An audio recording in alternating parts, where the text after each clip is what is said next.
Kalau seandainya Trump tidak memasukkan Lebanon, Irannya nggak mau tanda tangan. Padahal yang berkepentingan ada tanda tangan itu dalam hal ini yang lebih berkepentingan itu Trump kan gitu ya. Jadi makanya tadi seperti kata Mas Anton tadi ya, memang Trump berkali-kali nyuruh marah-marah malah ya dan itu diberitakan oleh media massa Amerika Serikat sendiri. Trump itu sampai menggunakan kata-kata kasar ke Netanyahu, nih berhenti jangan serang Lebanon lagi.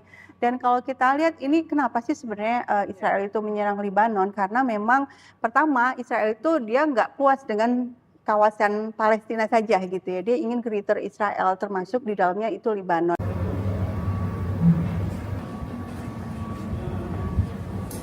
Selamat malam Mbak Dina, selamat datang kembali ya di Nusantara TV. Silakan Mbak Dina, biar lebih dekat dengan aku.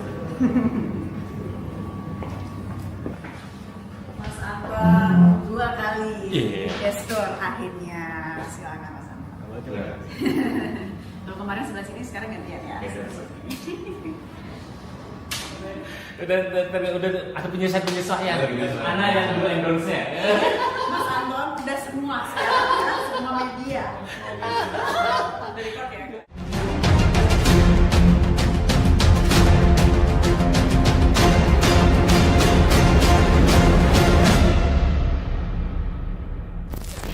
Amerika Serikat dan Iran sepakat menandatangani nota kesepahaman atau MOU yang membuka jalan bagi negosiasi damai selama 60 hari ke depan. Kesepakatan ini mencakup pembukaan kembali Selat Hormuz, pencabutan blokade terhadap pelabuhan Iran, serta komitmen Teheran untuk tidak memperluas program nuklirnya selama proses perundingan berlangsung. Meski demikian, sejumlah isu krusial seperti pengayaan uranium, pencabutan sanksi, dan keamanan kawasan masih jadi pekerjaan rumah yang harus diselesaikan kedua negara. Lalu, seberapa besar peluang kesepakatan ini berujung pada perdamaian permanen? Sudah hadir bersama kami 2 narasumber di Gestur, Mas Anton Ali Abbas dan juga Mbak Dina Sulaiman. Pertama-tama saya ingin ke Mbak Dina dulu ya, melihat seberapa pentingnya MOU antara Amerika Serikat dan Iran dalam sejarah hubungan kedua negara yang telah bermusuhan sejak lama. Iya, MOU ini kan lahir dari perang yang dipaksakan ya oleh Amerika Serikat ke Iran sejak 28 Februari. Nah, kalau kita hitung sejak 28 Februari itu, yang menghitung sebenarnya media Amerika Serikat sendiri, itu Trump tuh udah 38 kali ngomong gini, oh ya kita hampir deal kok sama Iran, perang akan berakhir, dan tapi nggak ada buktinya gitu ya. Sampai akhirnya sekarang tiba-tiba dua pihak betul-betul sama-sama menyatakan, oke, kami akan menandatangani MOU di 19 Juni. Nah, saya pikir ya sangat penting ya, karena memang ini upaya untuk mengakhiri perang yang sudah berlangsung lebih dari 100 hari ya, hampir 110 hari antara Iran, Amerika Serikat dan Israel. Tapi format yang diambil kenapa MOU Mbak Dina? Dan juga ada masa negosiasi 60 hari, bukan langsung menandatangani perjanjian damai. Ya, karena untuk mencapai kesepakatan yang betul-betul deal itu pasti panjang lagi urusannya ya. Sementara saya pikir dua pihak sama-sama punya kepentingan yang paling utama adalah perang dihentikan. Serangan saling serang itu harus dihentikan dan Selat Hormuz bisa dibuka. Saya pikir itu kedua pihak baik Iran maupun Amerika Serikat perlu sekali itu dilakukan gitu ya. Sehingga yang namanya MOU memang bukan perjanjian sebenarnya, tapi sekadar kesepemahaman. Oke, kita setuju untuk poin-poin ini dan atas dasar ini baru kita lanjut nanti ke negosiasi berikutnya yang dealnya atau kata akhirnya baru perjanjian gitu ya. Jadi memang MOU itu bukan perjanjian sebenarnya. Oke. Mas Anton, dari perspektif militer ya, melihat dengan adanya pergerakan yang lebih maju ya dari MOU yang direncanakan hari Jumat di Swiss, seperti apa Anda menilainya? Satu, sebenarnya ketika ini dipecah, kalau tadi Mbak Dina bilang dipecah ya, itu sebenarnya permintaan dari Iran. Bagaimana Iran nggak ingin yang namanya perjanjian damai itu sekali pukul langsung beres. Ini adalah caranya Iran, bagaimana kemudian Iran selalu minta adalah negosiasi itu harus bertahap. Apa tahapnya gitu. Jadi inilah kenapa kemudian yang pertama adalah MOU dulu untuk bahwa kita sepakati dulu kerangka besarnya, baru detailnya akan kita bahas dalam waktu 60 hari. Gitu. Jadi dengan kata lain Amerika sudah masuk nih perangkapnya Iran yang pertama, ya kan bertahap gitu. Ini kan strategi kalau misalnya yang kecil lawan yang besar, gimana caranya kita untuk memperpanjang permainan. Itu satu. Kedua, bahwa saya sendiri masih yakin. Apakah memang sebenarnya bakal ada atau nggak ada nih hari Jumat? Karena sampai sekarang kan Israel itu masih menunjukkan resistensinya, Ya. nggak setujunya dengan adanya itu. Ya. Bahkan mereka merasa ditinggalkan dan lain-lain. Dan sementara kan Iran sendiri memasukkan cerita Lebanon itu berbeda dengan Amerika Serikat. Gitu. Jadi kalau tuntutan awalnya kan pengen dilucuti dan lain-lain. Yeah. Tapi kata dia enggak, inilah kalau Iran mintanya adalah paket perdamaian semua harus berhenti satu front. Tapi enggak mau ceritanya tentang Lebanon dilucuti dan lain enggak, tapi pengen berhenti semua front. Dan itu kan yang mengunci. Dia tahu bahwa variabel Israel ini akan bisa menjadi batu sandungan bagi Amerika Serikat. Ini faktor yang nggak bisa dikendalikan. Ini yang kemudian menjadi rumit. Bahwa benar dua pihak dalam hal ini, baik Amerika Serikat maupun Iran, itu sama-sama sudah menunjukkan sinyal akan ada perdamaian di hari Jumat. Yeah. Tapi apakah itu kemudian benar-benar terjadi atau tidak, kita akan masih nunggu. Karena apa? Ya, karena ada banyak peristiwa menariknya. Yang disebutkan selama ini nanti perdamaiannya ada di Jenewa, ternyata selebihnya itu bukan di Jenewa, penandatangannya di sebuah resort di Swiss. Itu kan kalau dalam politik kan nggak ada kebetulan. Ini apa maksud dengan penandatangan? Kenapa bukan di Jenewa? Ya memang bahwa Swiss adalah negara netral, ya. Tapi ketika penandatangannya di resort gitu, dan ini menjadi menarik gitu loh. Kok di resort ya? Gitu. Jadi ada banyak sinyal yang akan kita bisa lihat di sana. Sekalipun itu di sisi Iran juga kan sudah mengumpulkan ya, Menlu Iran sudah mengumpulkan dubes-dubes gitu ya, untuk menjelaskan standing point-nya. Tapi kan problemnya lah jadi kesamaannya lah mereka baik Amerika Serikat maupun Iran sama-sama menyatakan bahwa sudah akan ada yang akan ditandatangani di Jumat. Tapi isinya masih berbeda-beda gitu. Yang bocoran itu masih berbeda-beda gitu. Belum lagi kita punya resistensi Israel di sana. Jadi, apakah kemudian nanti Jumat ini nanti benar ditandatangani? Ya itu nanti kita masih belum tahu ya kepastiannya. Oke, tapi Benyamin Netanyahu juga menyatakan pada sini menegaskan Israel tidak terikat oleh perjanjian tersebut dan tidak akan menarik pasukannya di Lebanon Selatan. Iran tahu kenapa harus dimasukkan masuk Lebanon, karena itu adalah Amerika dan Israel itu kan sahabat karib.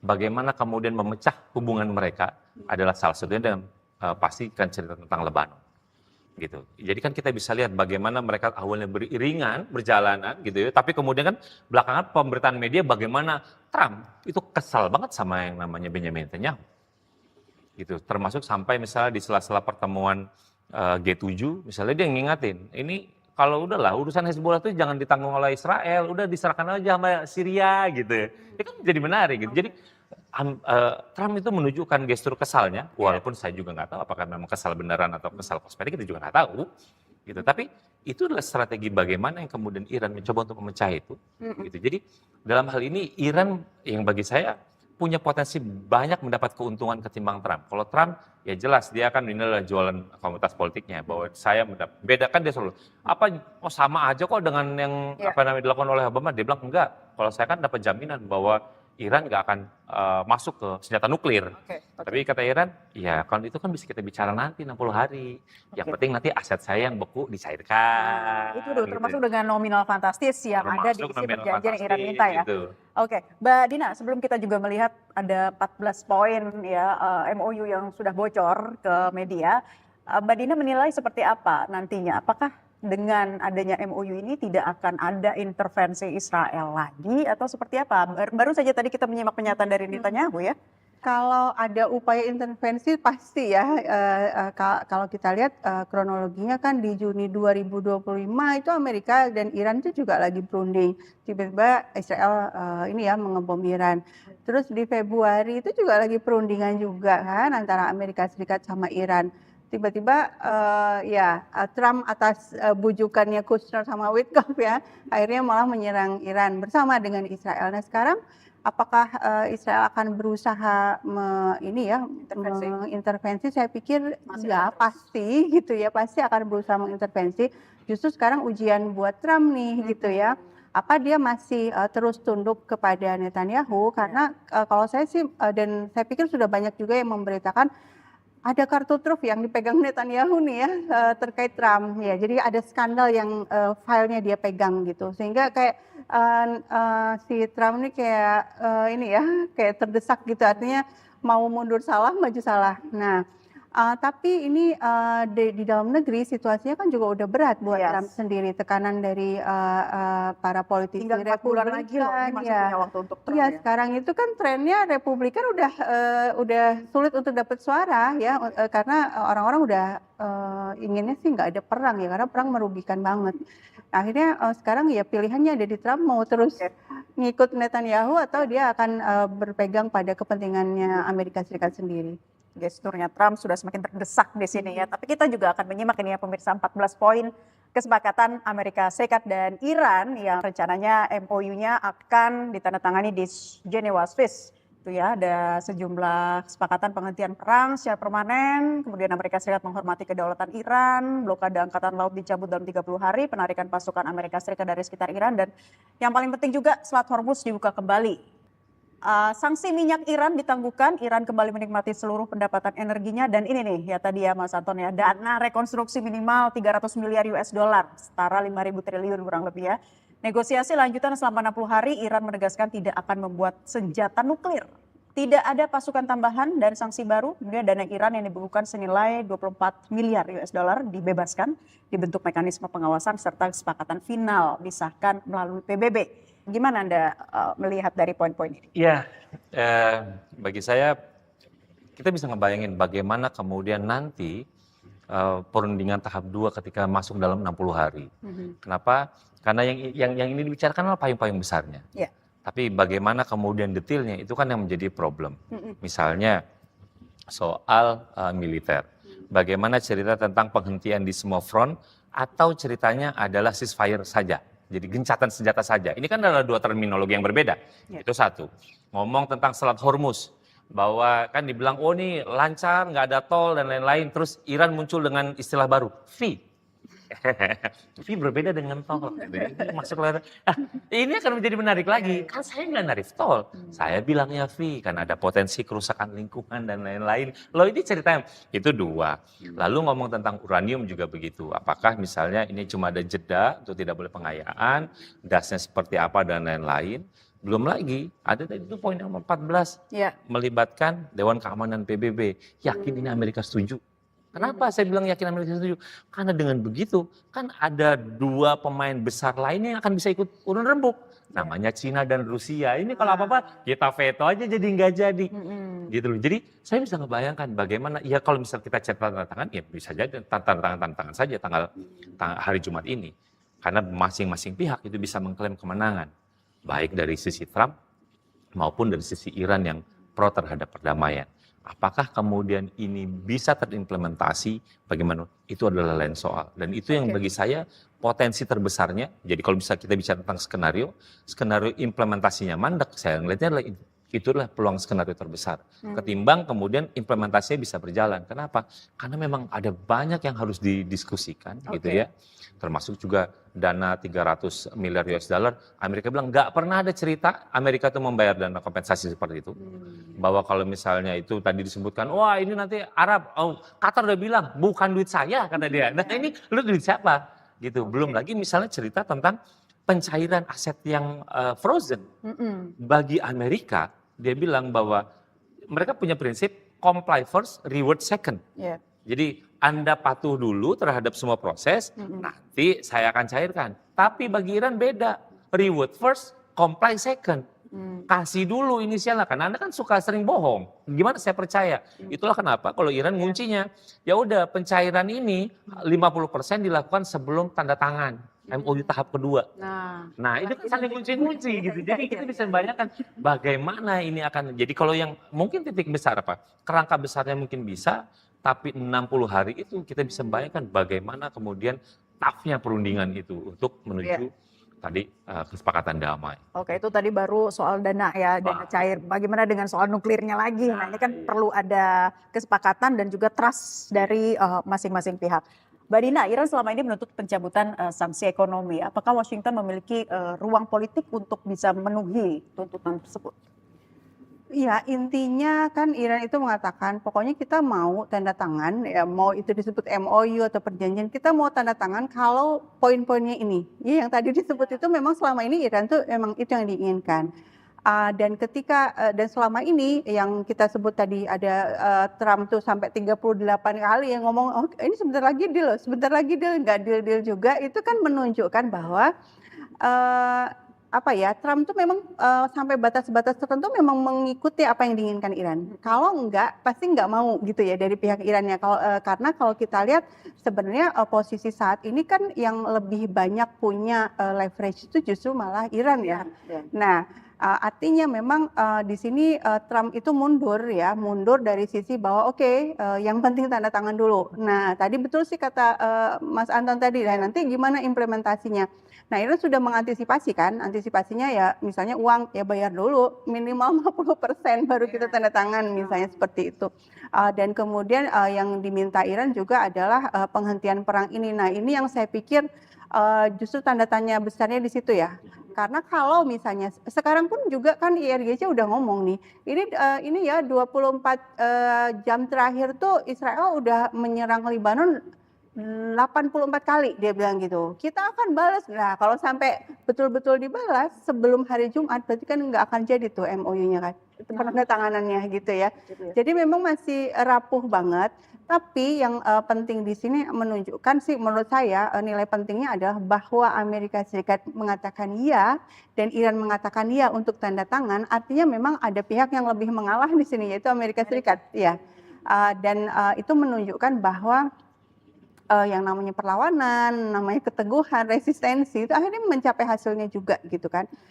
Dan ini saya pikir poin pentingnya atau kekuatan terbesar yang dimiliki Iran itu justru di Selat Hormuz itu ya. Ketika Iran mampu mengontrol Selat Hormuz, dia yang kasih izin siapa yang boleh siapa yang enggak, itu kan berpengaruh besar kepada perekonomian global, termasuk juga Amerika Serikat sendiri. Ini yang sepertinya membuat Trump semakin terdesak sehingga akhirnya memang betul-betul pengennya sih ada MOU. Nah, implementasinya gimana nanti? Yang penting tanda tangan dulu gitu kan. Karena itu yang bisa dia jual juga di dalam negeri kan oleh Trump.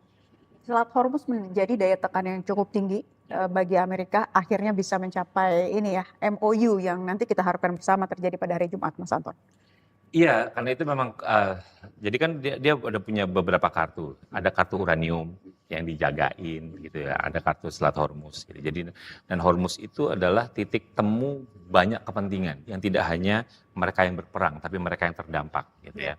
Itulah kenapa kemudian titik awalnya selalu akan bicara soal Hormuz gitu. Jadi ketika Hormuz itu biasanya akan dieratkan dengan penghentian sanksi ekonomi yang diberikan kepada Iran gitu. Penghentian sanksi dan juga pencabut, jadi suspension dan nggak boleh ada sanksi baru. Kan itu dikunci ada dua. Jadi ada suspension dari sanksi-sanksi gitu, sehingga kemudian Iran bisa ngejual yang sebelumnya minyaknya di pasar gelap kemudian pasar terang gitu ya kan. Gitu nggak tutupin, lalu kemudian sanksi ekonomi yang lain-lain itu udah mulai itu yang kemudian direspon sama EU juga udah akan memikirkan untuk pencabutan sanksi itu gitu. Itu memang jurusnya. Walaupun saya ingin menyambungin tadi. Jangan salah bahwa Amerika itu punya namanya INARA 2015. Ini bukan nama orang, tapi Iran Nuclear Agreement Review Act 2015 yang memberikan kewenangan kepada Kongres untuk mereview semua kebijakan yang terkait nuklir Iran. Ini yang kemudian bisa menjadi pelik. Kalau misalnya ini MOU ini mau distatuskan sebagai apa? Mungkin nanti, oh ini cuma agreement, gitu. Oh bukan, ini cuma understanding gitu. Kenapa? Kongres melihatnya, kalau misalnya ini adalah membutuhkan persetujuan Kongres, semua yang terkait uranium nuklir Iran itu harus membutuhkan review dari Kongres. Kongres bilang dengan adanya Act itu 30 hari kalender itu Amerika belum boleh melakukan apapun. Artinya apa? Suspensi segala rupa. Kalau itu nanti terkait dari uranium itu nggak boleh. Tergantung dari Kongres. Kita bisa melihat bahwa ini Trump ini ngehadapin medan laganya satu lagi adalah di Kongres.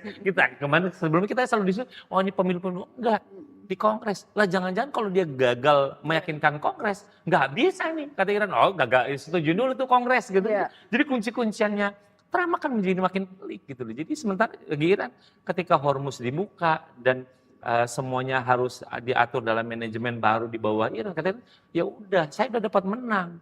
Sebelum perang itu orang nggak perlu lapor kalau lewat Hormuz. Sekarang harus lewat Hormuz lapor ke saya ngatur. Apalagi kalau saya bilang ada fee-nya. Saya bilang aja di situ ada ranjau, berarti misalnya ada butuh kapal pandu, ya kan harus bayar gitu segala rupa. Ya udah gitu. Jadi bagi Iran ini adalah kuncian baru dan dan ke depan ini yang kemudian menciptakan pembeda antara Iran sebelum perang dan setelah perang.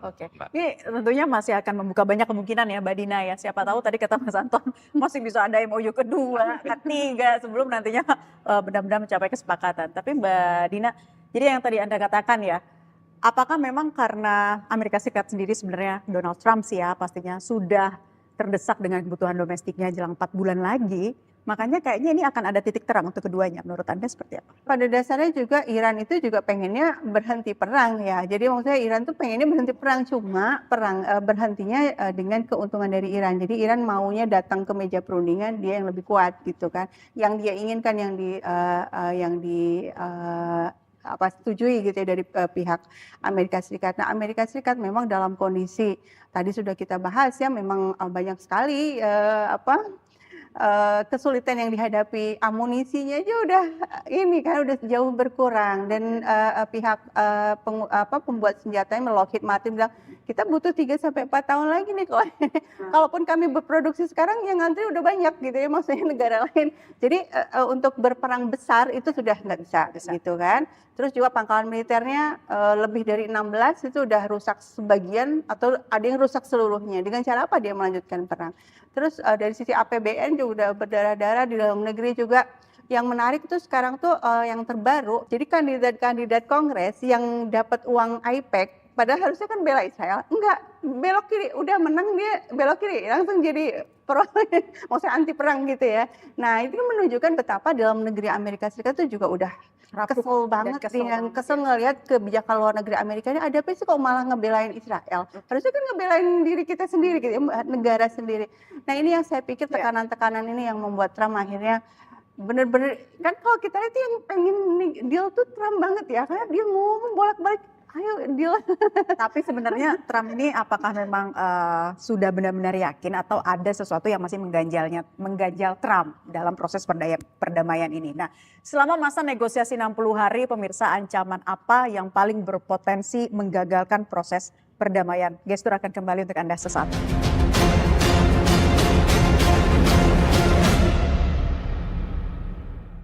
Akhiri hari Anda dengan peristiwa yang tersaji di Angin segar perdamaian yang ditiupkan Amerika Serikat dan Iran tampaknya belum cukup kuat untuk meredakan ketegangan di Timur Tengah.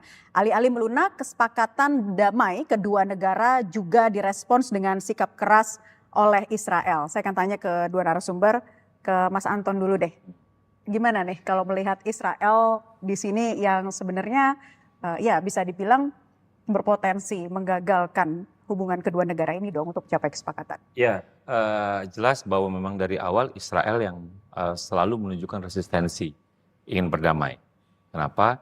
Apalagi misalnya ada klausa masukin wilayah Lebanon gitu yang bagi mereka ini sebenarnya terpisah, kan perangnya sama Iran. Kenapa harus Lebanon yang masukin? Tapi kan Iran masukin poin itu. Gitu. Jadi dan bagi saya resistensinya masuk akal ketika kita bicara konteksnya selalu politik domestik. Jadi kenapa Trump begitu, itu pasti kan rujukannya selalu ngomong tentang politik domestik.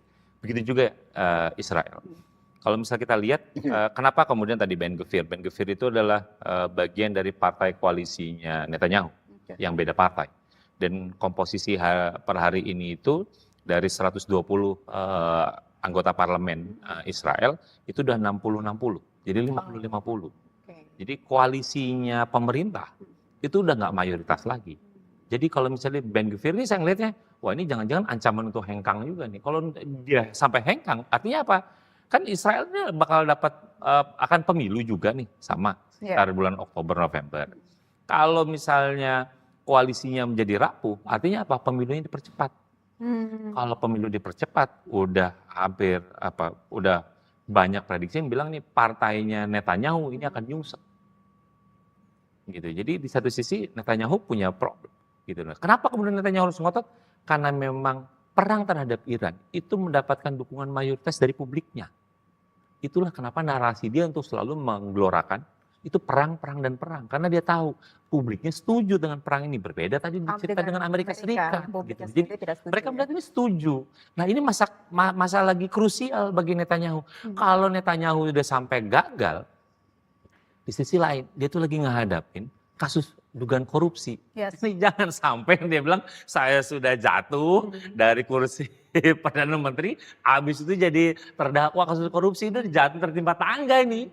Gitu deh. Jadi inilah kemudian bagi saya, kenapa kemudian resistensi yang dilakukan oleh Israel itu sangat serius. Kenapa? Karena itu memenuhi aspirasi tuntutan publik domestiknya. Ini enggak lagi dia bicara peduli, enggak. Ini lagi bicara tentang, dia akan ngomong tentang konstituen, ngomong tentang pemilu. Hari per hari ini yang namanya dukungan terhadap partai Likudnya Netanyahu makin lama makin turun. Kursi mereka makin lama makin turun di prediksinya. Jadi bagaimana kemudian dia ingin bouncing, ngomong tentang politik domestik. Itulah kenapa saya bilang lihat, wah ini untuk mereka enggak.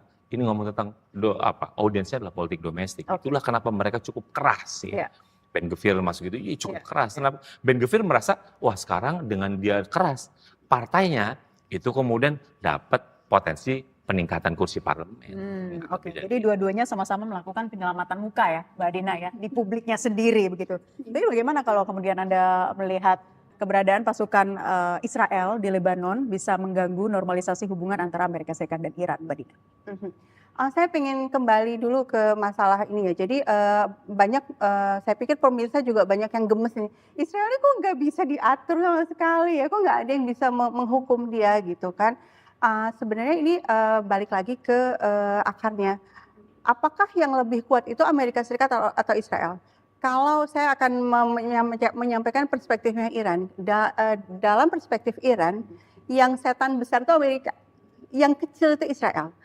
Sehingga sebenarnya ketika Amerika Serikat berperang sekarang melawan Iran dan Iran berusaha bertahan, itu Iran tahu kalau Amerika Serikat bisa dilemahkan, Israel juga bisa dikalahkan. Nah, juga dari sisi bahwa orang-orang Amerika Serikat juga sekarang sudah bertanya-tanya kenapa kita yang harus mengeluarkan dana sedemikian besar untuk mendukung sebuah negara kecil menjauh di sana. Jadi memang struktur politik di dalam negeri Amerika Serikat ini sejak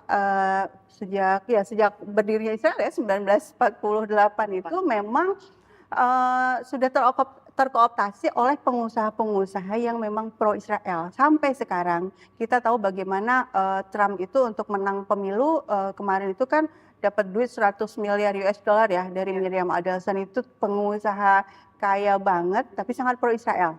Nah, itu yang menyebabkan kebijakan luar negeri Amerika Serikat meskipun tahu rugi secara untuk orang Amerikanya rugi, tapi tetap saja tetap saja memberikan dukungan kepada Israel. Nah, sehingga saat ini ketika pertanyaannya ini Israel kok dimasukkan dalam MOU gitu kan, sehingga justru berdampak berpotensi untuk menggagalkan, ya karena memang sebenarnya Israel dan Amerika ini memang satu paket dalam perspektif Iran gitu ya. Karena Iran itu punya kebijakan luar negeri sejak 1979 itu adalah menolong orang-orang tertindas di muka bumi, dan itu ada di undang-undangnya Iran. Nah, yang tertindas saat ini kan Palestina, ya kan? Nah, gimana caranya supaya nolongin Palestina? Berarti kan Israelnya yang harus ditundukkan. Gimana caranya supaya bisa menundukkan Israel? Ya berarti Irannya juga, Amerika Serikatnya juga terus dilawan. Nah, sehingga memang pencantuman Israel Lebanon dalam MOU itu memang sangat strategis sih kalau dalam perspektif ini gitu ya. Dan ancaman Iran ketika kalau Lebanon masih belum dikosongkan dari tentara Israel gitu, kalau Lebanon masih diserang kita nggak mau lanjut, itu dalam kerangka ini gitu. Jadi tidak sekedar karena ada yang bilang ada apa sih kok nyebut-nyebut Lebanon aja, kok Gaza ditinggal misalnya kayak gitu ya. Sebenarnya ini dalam ngelihatnya harus zoom out seperti ini gitu ya. Oke, nah kita akan simak juga pernyataan dari Menteri Keamanan Nasional Israel, Itamar Ben-Gvir berikut ini. למדינת ישראל אסור לקבל את הפסקת האש בין ארצות הברית לאיראן. אנחנו חייבים לפעול מתוך תודעה ברורה ובלתי מתפשרת. ביטחון אזרחי מדינת ישראל מעל הכל. מדינה ריבונית אינה קבלן ביצוע של שום מעצמה. היא אינה מחויבת להסכמים שסותמים את הגולל על היכולת שלה להגן על העם שלה. אנחנו חייבים להמשיך להרוס את הבתים בדרום לבנון, חייבים להמשיך להרחיק את התושבים בדרום לבנון, חייבים להמשיך לחסל מחבלי חיזבאללה בלבנון. כל שבר או רחפן, כל טיל, כל ירייה שמשוגרת שנורית לעברנו, אנחנו צריכים להגיב עליה באופן חד משמעי, וכן, גם להגיב בדחיה. Tadi kita sudah menyimak ya Itamar Ben-Gvir yang gesturnya terlihat sangat jelas, sangat tegas di situ bagaimana respon yang kemudian akan diambil Iran terhadap pernyataan Israel itu tadi. Ya, karena sebenarnya kalau kita lihat ya, kan kita bicara tentang Lebanon Selatan itu ada wilayah buffer zone. Dan buffer zone sejak dari perang ini itu di akhir Maret itu diperluas oleh Israel. Israel itu masuk ke wilayah Lebanon Selatan itu sampai radius 5 km. Gitu. Jadi dia didudukin itu. Jadi memang satu, Israel punya kepentingan terhadap Lebanon Selatan dan itu yang sebenarnya kan dikritik sama Trump. Udahlah, nggak usah lagi ketok-ketok apartemen orang kemudian Anda ngebunuh, udah serahin aja kepada Syria. Gitu. Jadi bagi saya, apalagi kemarin misalnya ketika ada serangan bertubi-tubi ke Lebanon kan Iran sudah menyiapkan, Iran dan IDF itu udah ngasih tahu kan, bahwa kita akan melakukan serangan dan itu yang kemudian dikasih pesan sama mereka, tolong jangan nyerang Iran. Makanya nggak lama kemudian kita bisa mendengar bahwa ada sinyal bahwa akan ada tanda tangan di hari Jumat ini. Ini yang bagi saya Iran tahu bahwa ini Israel nggak akan pernah tinggal diam, tapi ini adalah caranya mereka, gitu ya, caranya mereka untuk kemudian mengunci, menekan Amerika Serikat. Gitu. Jadi bagi saya ini yang kemudian itulah kenapa kemudian kali ini walaupun misalnya Amerika selalu berkali-kali bilang Iran lemah secara militer, tapi walaupun Iran lemah secara militer, secara posisi ternyata Iran nggak lemah. Jadi saya menduganya bahwa ya Iran akan tetap saja bersiap-siap karena ada masih banyak senjata yang belum digunakan. Mereka kemarin dalam beberapa hari sebelum ada sinyal penandatangan itu sudah melakukan persiapan untuk melakukan serangan kepada Israel. Itu yang dihindari oleh Amerika Serikat. Karena kalau misalnya itu terjadi meletus, ya bisa jadi kemudian Jumat ini mereset. Dan itu kan sebenarnya nggak dikehendaki oleh Trump. Gitu. Trump sangat menghindari dan itulah kemudian lagi coba baik-baikin. Jadi coba memastikan. Jadi memang kalau misalnya dibilang Amerika sudah mundur banyak, udah mundur banyak. Ketika misalnya waktu awal saja perundingan, awal cuma ada Steve Witkoff sama Jared Kushner. Terus kata Iran, yang dua ini dulu yang kemarin nikam saya. Tambah hanya kemudian J.D. Vance yang ikut. Itu kan permintaannya tahu posisinya J.D. Vance itu lah anti perang. Gitu. Jadi memang posisi Trump walaupun dia juga menggunakan tekanan militer, tapi di sisi lain dia mengakomodir nih permintaan-permintaan Iran yang tanpa kita perlu, Amerika kalah enggak, kita bisa lihat nih dari setiap apa yang dilakukan. Gitu, termasuk ya sampai sekarang gitu. Jadi bagaimana kemudian sekalipun dia melakukan tekanan-tekanan, ya dia kemudian dia tahu bahwa Iran kemudian ketika ditekan dia tetap bisa melawan.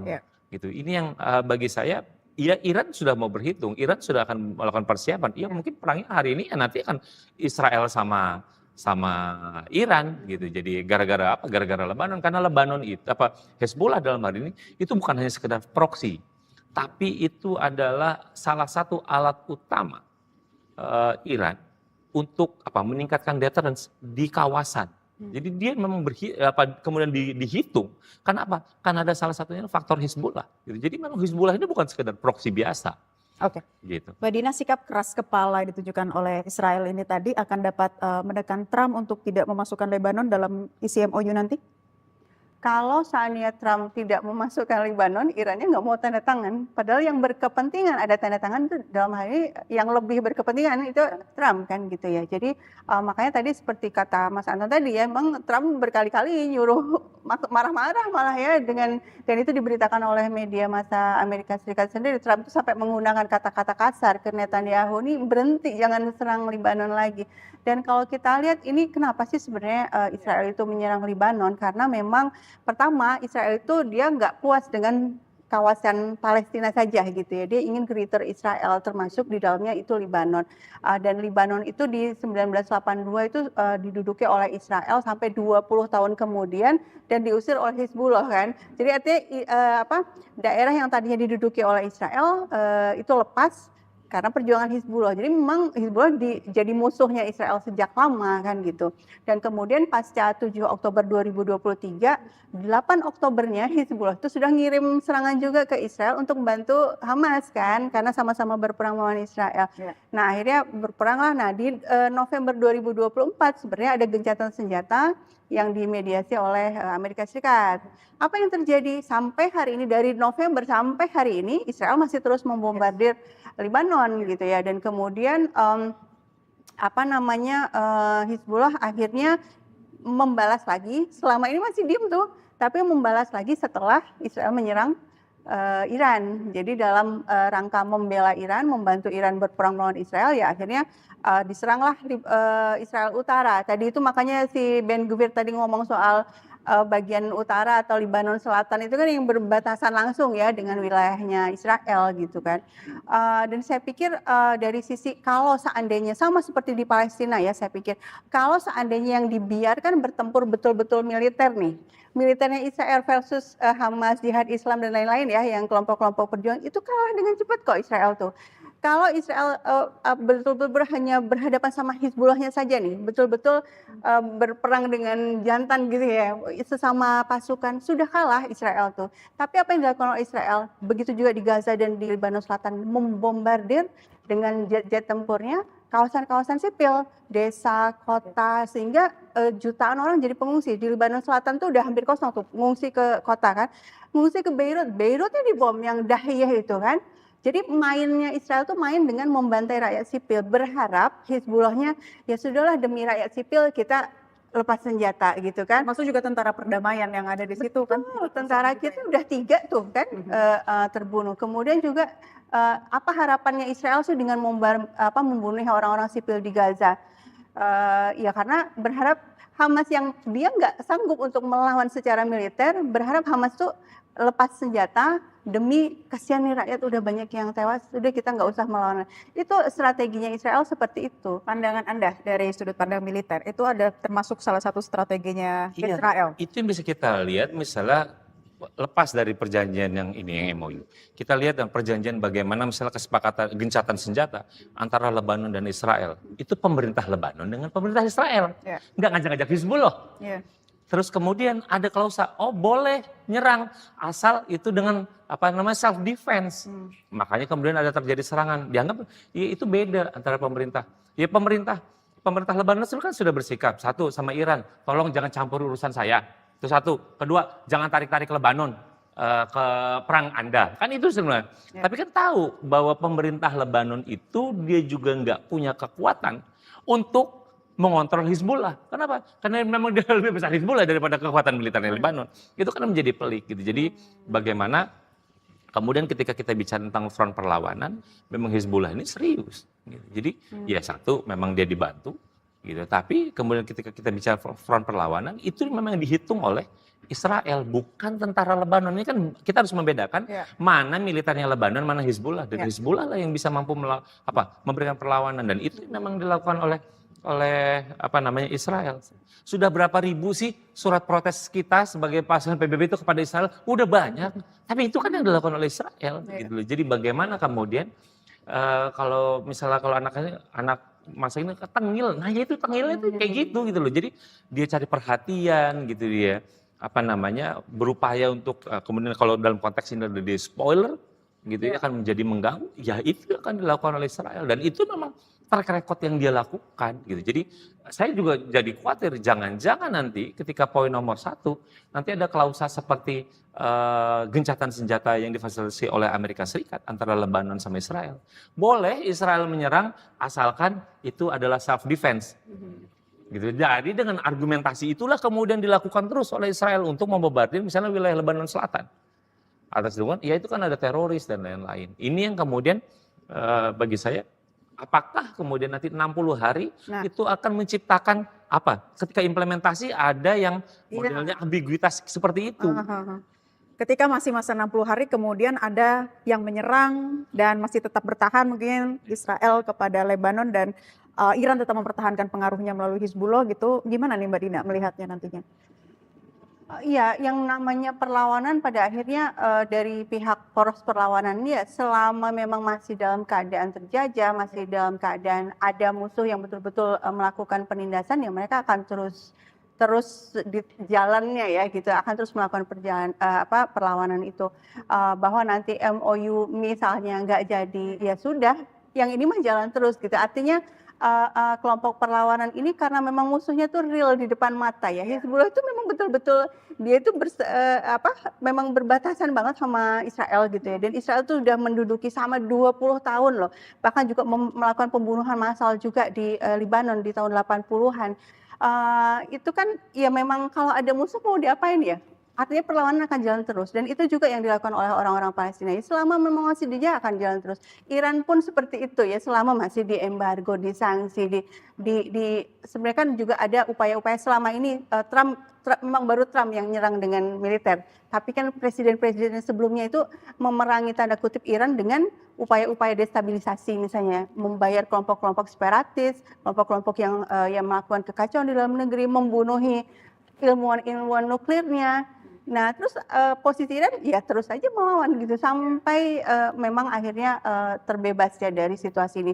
Tapi saya pikir situasi kan berubah ya. Negara-negara Arab sekarang juga sudah ada pergeseran sikap, saya pikir. Mereka juga ngelihat kok jadi kita yang repot ini gitu kan. Kita udah pangkalan militer Amerika Serikat yang di negara-negara Arab itu yang bangun bukan Amerika kan, duitnya negara Arab ini. Bayangkan, sudahlah kita biaya ini bikin pangkalan militer, bukannya kami dibelain malah jadi ikut perang. Gara-gara Selat Hormuz terhambat, ekonomi kita juga hancur juga gitu kan. Artinya saya pikir ada situasi nggak statis seperti sekarang. Bahwa sekarang kan kelihatan Iran tuh kok kayak sendirian gitu ya, bersama Hizbullah dan kelompok-kelompok milisi di berbagai negara. Tapi saya sih harapannya negara-negara Arab juga akhirnya sadar ya bahwa kalau terus-menerus tunduk sama Amerika, mereka akan terus semakin rugi gitu. Nah, yang ditawarkan oleh Iran adalah kita bentuk keamanan regional bersama tanpa Amerika, tanpa Israel. Kan Iran menawarkan itu ya. Jadi ada solusi kok, ada alternatif kok buat negara-negara Arab ini.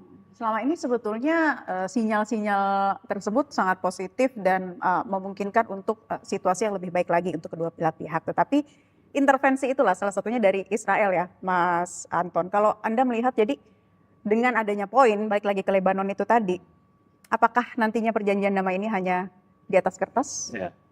Satu, ini bukan perjanjian damai. Ini baru kesepahaman gencatan senjata. Ya. Gitu. Jadi one step menuju perjanjian damai.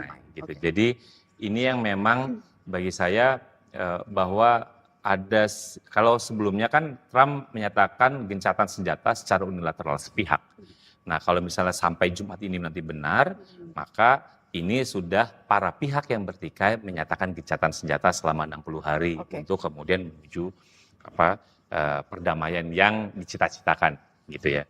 Nah, jadi sejauh ini kalau bicara tentang gencatan senjata, jadi potensi menuju gencatan senjatanya sudah rapuh gitu. Memang bukan sudah rapuh tapi sangat rapuh gitu ya. Sangat rapuh. Nah, kemudian bicara nanti menuju ke perjanjian damainya, ini enggak kalah peliknya gitu. Jadi tapi bahwa ini adalah sebuah progres yang harus kita apresiasi, memang patut diapresiasi, gitu ya. Itu satu. Bahwa kedua ada banyak pergeseran, iya. Karena bagi negara-negara Teluk sendiri kan juga mereka tidak merasa Iran itu adalah friend gitu. Jadi enggak, oh ini teman CS-an, bukan gitu juga gitu. Itulah kenapa kemudian mereka bekerja sama-sama Amerika. Gitu. Jadi tawarannya Iran memang sepintas menjadi menarik, gitu loh, bagus gitu. Kita sebagai orang luar, tapi kita bagi di dalam itu menjadi kerentanan. Kenapa? Karena Iran kemudian posisi hari ini itu jauh lebih kuat ketimbang mereka. Anda itu sebenarnya sekarang udah rentan. Apa yang untuk menjadi penangkis-penangkis Anda? Ada berapa banyak stoknya? Saya stoknya lebih banyak. Jauh mereka sebenarnya lebih rentan. Kan itu kan apakah kemudian saya minta perlindungan Iran atau tetap berlindung sama Amerika? Gitu ya. Nah, ini kan bagi negara-negara Arab ini menjadi sulit. Gitu. Jadi sulit, mereka mencoba untuk bernegosiasi karena walaupun juga mereka minta berlindung sama Amerika, tapi ketika diminta untuk Abraham Accord langsung buru-buru, oh nggak bisa gitu. Ini kan jadi menarik bahwa dinamikanya ada banyak gitu. Jadi bahwa memang hubungan antara negara-negara Teluk dengan Iran itu sedikit banyak memang mengalami perubahan. Oke. Di segmen berikutnya kita akan lebih spesifik lagi membahas terkait Selat Hormuz dan juga dampak globalnya. Pemirsa tetaplah di Gestur, kami akan kembali sesaat lagi.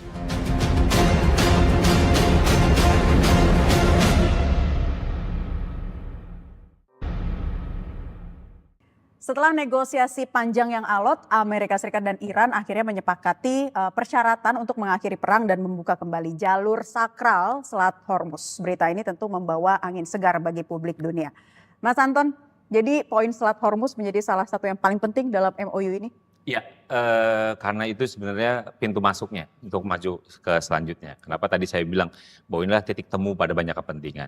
Jadi dan Iran merasa bahwa kan kalau misalnya kita bicara sebelum perang itu Iran nggak pernah ngotak-ngatik Selat Hormuz. Bahwa orang semua harus lapor itu enggak. Ya. Tapi kemudian pasca dari perang, Iran kemudian meneguhkan bahwa Selat Hormuz ini adalah bagian dari kedaulatan kami. Itulah kemudian kalau misalnya ada perbedaan narasi ini, kalau misalnya Trump itu bilang nyalakan engine sekarang boleh lewat gitu, kata ya boleh lewat, yang penting nanti semua ada koordinasi kami. Gitu. Jadi ini kan menjadi, dan itu kan sebenarnya narasi yang berbeda yang punya dampaknya signifikan. Yes. Bahwa sebenarnya kenapa nggak ada kapal kargo yang melintas itu sebenarnya bukan karena dicegat atau ditutup.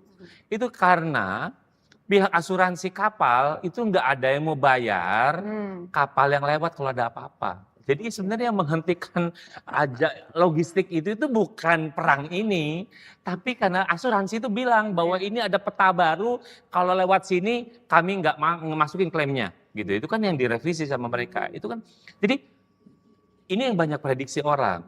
Kenapa? Karena kalaupun ini dibuka, sepanjang asuransi nggak mau bayar, tetap aja nih kapal-kapal juga nggak akan berani melintas.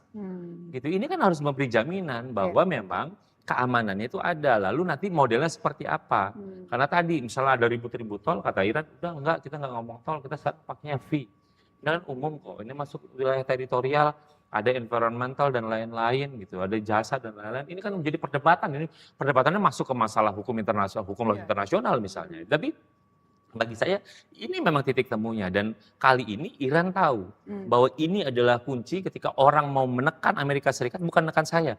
Ya kalau kata Iran, ya saya kan sudah lama dan sudah biasa ditekan, sudah biasa miskin, susah dan lain-lain. Kali ini ya udah semuanya aja lah bareng-bareng ngerasain susahnya.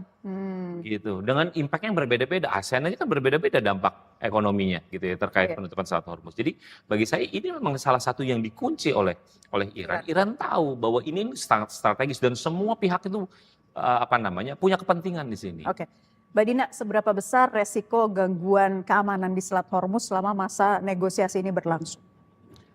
Resiko gangguan keamanan tuh sebenarnya bisa dibilang nggak ada ya, kecuali kalau Amerika misalnya iseng gitu ya, dan berkali-kali udah terjadi ya nembak kapalnya Iran seperti itu. Irannya sendiri kan juga bukan negara agresif yang nembakin kapal-kapal kan gitu. Dia hanya bilang jangan lewat kecuali pakai izin kami. Ada yang nekat nih gitu kan lewat tanpa izin misalnya, ya kan dicegat. Tadi tiba-tiba menjadi hero juga untuk kemudian membebaskan kapal-kapal yang ada di situ. Iya, jadi artinya tapi kan dari sisi yang tadi Mas Anton cerita itu persepsi keamanan. Jadi ketika memang ada gangguan berarti, nah persepsinya nggak aman. Nah itu tadi perusahaan asuransi akhirnya kita nggak berani menjamin nih gitu. Tapi sebenarnya saya pikir yang lebih penting kita bahas di sini dan itu ada kaitannya dengan Indonesia, itu ada kesadaran geopolitik yang luar biasa ya. Jadi sejak lama Iran udah tahu nih, ini kunci aku di sini nih, kunci power aku di sini, sehingga dia membangun persenjataan yang memang cocok untuk selat itu. Makanya disebut armada nyamuk gitu kan. Jadi Amerika Serikat ngirim kapal besar-besar nggak berdaya apa-apa juga, karena itu selatnya sempit aja tuh kan, 40 km, 39 km yang bisa menjaga armada nyamuk kapal kecil-kecil itu kan. Nah itu Iran punya power di situ dan dia tahu bahwa yang lewat di selat ini bukan cuma minyak dan gas, tapi semua barang yang sangat dibutuhkan untuk industri modern, helium, terus juga untuk pertanian, urea, ya 40% urea tuh lewat situ. Bayangin sekarang juga kan sudah dunia secara global itu udah diambang ke ini kekurangan pangan karena pertanian terhambat, pupuk berkurang kan gitu ya. Belum lagi sulfur dan lain-lain yang lewat situ tuh barang-barang penting semua gitu kan. Nah ini yang saya pikir ya memang inilah satu penyebab kenapa betul-betul Amerika pengennya situasi kembali seperti semula ya, seperti yang dulu gitu kan. Ya buat Iran dah salah sendiri Anda menyerang kami kan ya, nggak mungkin akan kembali seperti yang dulu. Dan bahwa Iran akan menetapkan fee, kayaknya semua juga akhirnya oke-oke aja ya. Artinya yang nggak suka cuma Amerika, yang lain ya sudahlah kalau kita bayar fee nggak apa-apa gitu kan. Dan kan sudah ada kapal-kapal yang lewat juga, misalnya kapalnya Cina sudah bisa lewat, misalnya itu kan artinya negara-negara juga bersikap rasional, yang penting bisa lewat deh. Kalaupun harus ada fee ya itu wajar-wajar juga kok harus bayar gitu ya. Jadi ini ada realitas baru yang diciptakan oleh Iran dan negara-negara sedunia kayaknya akan menerima gitu. Yang marah cuma Trump aja. Sama itu Netanyahu nggak? Oh iya, Udah pasti ya, karena dua sejoli. Tapi kita akan simak dulu pernyataan yang disampaikan Presiden Amerika Serikat Donald Trump dan juga Menteri Luar Negeri Iran Abbas Araghchi soal MOU yang rencananya akan terjadi pada hari Jumat. I don't think we're going to need much help because we have an agreement where it's going to be open and it's toll-free. We had a little argument on that, it's toll-free. So I don't think we're going to need much help, but I don't think it's a bad idea to have a ship or two up here from a few countries. You'd be a great country to do it. It all started, and the main thing is that Iran will not have a nuclear weapon. They fully agreed to that with strong policing powers, and they won't have a nuclear weapon, which is what it was all about, because they probably would have used it if they had it. به زودی امضای رسمی اون صورت خواهد گرفت، احتمالاً روز جمعه و در محلی که مشخص خواهد شد و همون روز دور جدید مذاکرات ایران و آمریکا برای رسیدن به توافق نهایی آغاز خواهد شد. Oke, tadi kita sudah sama-sama menyimak pernyataan ya. Nah, apakah keduanya sama-sama memiliki titik temu, Mas Anton, soal program nuklir? Sejauh ini belum. Belum ya? Belum. Kenapa? Karena bagi Iran, Iran bilang bahwa ketika bicara tentang nuklir ini, satu kan sebenarnya sudah ada yang lama waktu pas joint comprehensive plan of action, dia bilang itu sudah ada. Ya udah, karena kan sebenarnya di global juga sudah ada NPT rezim itu, ya kita akan follow itu aja. Gitu. Kalau misalnya melibatkan AI, sebelumnya juga kita udah melibatkan AI ya. Gitu. Tapi detailnya kayak apa, ini tuh nanti. Dan bagi Iran juga salah satunya juga akan mengunci bagaimana kesepakatan-kesepakatan ini itu akan membutuhkan otorisasi dari Dewan Keamanan PBB. Itu kan juga akan menjadi rumit gitu. Jadi bagaimana Iran mencoba bahwa urusan nuklir ini tidak hanya sekedar diselesaikan pada bilateral, tapi juga ada keterlibatan negara lain gitu. Dan jadi dia mencoba mengangkat itu menjadi lebih kompleks.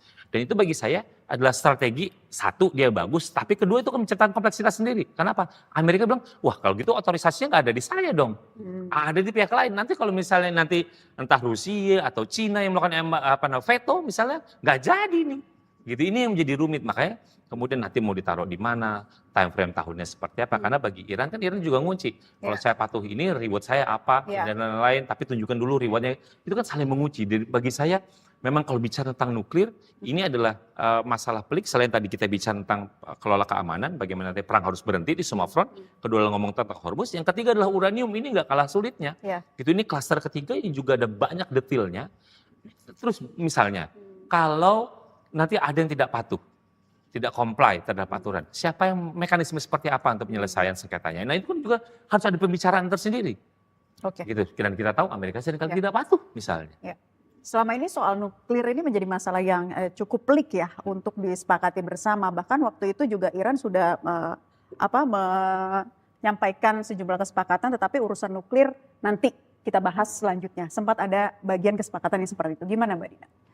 Ya sebenarnya nuklir itu buat saya sih itu memang alasan yang dicari-cari aja itu sama Amerika Serikat ya. Apakah nuklirnya Iran ini mengancam Amerika Serikat? Enggak. Yang terancam itu Israel kan gitu ya. Dan itu pun sebenarnya ancaman yang halu sebenarnya. Kan gini, Israel bilang nih Iran ini loh mengembangkan senjata nuklir nanti jadi bom nuklir nanti kami yang diserang. Nah, padahal yang punya bom nuklir Israel sendiri kan gitu ya. Dan kemudian juga JCPOA tadi sudah disebutkan oleh Mas Anton, JCPOA 2015 itu sudah ditandatangani dan Iran tuh udah ngasih oke, kita janji cuma sekian persen, 3,6% saya pikir untuk memperkaya uranium itu untuk listrik ya, untuk reaktor listrik sama untuk teknologi kesehatan. Terus juga kameranya IAEA itu ada di seluruh di seluruh sudutnya reaktor nuklirnya Iran, iya. Iran juga udah mau. Terus kemudian mesin sentrifugalnya tuh sekian persen dihancurin sama Iran. Terus udah gitu anggaran militer potong 40%, dipotong. Proyek satelit dihentikan. Karena apa harapannya Iran? Sanksi dilepas. Sanksi ekonomi lepasin gitu loh. Terus uangnya Iran yang dibekukan lepasin. Harapannya ini, tapi apa yang terjadi 2018 Trump menyatakan enggak, kita enggak ikut lagi JCPOA dan menambah sanksi, ditambah lagi sanksinya.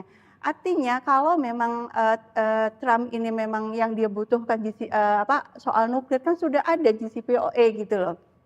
Sekarang ini yang diinginkan Trump balik lagi ke JCPOA, makanya orang-orang kan lah kan dulu sudah ada apa kamu bikin lagi sesuatu yang baru gitu kan. Nah rumitnya itu dari sisi bahwa dulu itu JCPOA kenapa sih kok Trump keluar? Karena Pak Trump tuh pengen ada tambahan satu lagi, ini ya tambahin Iran nggak boleh lagi bikin rudal. Kata Iran, oh nggak bisa kalau kami nggak punya rudal, nanti ketika kami diserangi dengan cara apa kami membela. Waktu itu Menteri Luar Negerinya Iran tuh di sidang umum PBB tuh ngomong gini, ini ya kami perang 8 tahun lawan Irak, nggak ada satupun yang membela kami. Bahkan Dewan Keamanan PBB juga nggak bela kami. Jadi rudal ini adalah untuk membela diri kami gitu. Makanya kami nggak mau kalau dilarang bikin rudal. Dan terbukti kan sekarang kan rudalnya Iran luar biasa sampai bisa menyerang Israel kan gitu. Nah makanya kalau dibilang rumit sebenarnya kerumitan itu muncul dari Amerika Serikat yang selalu menambah klausul. Tambah ini nggak jadi-jadi. Sekarang juga kan tambahan dari pihak Trump tuh nggak boleh sama sekali kan gitu. Loh kok bisa nggak boleh sama sekali? Kan PBB sudah punya aturan negara berhak mengembangkan senjata nuklir dengan syarat-syarat ini. Dan Iran mau gitu kan. Oke, baik. Terima kasih dua narasumber sudah bergabung di kesempatan Gestur kali ini. Anton Ali Abbas, pakar militer SAID, dan juga Dina Sulaiman, pakar HI Unpad. Dan kita akan tunggu nantinya selanjutnya ya. Berita apa lagi yang akan terjadi di hari Jumat ini, 19 Juni 2026. Demikian Gestur kali ini, kita jumpa lagi di episode berikutnya. Saya Naila Husna, sampai jumpa.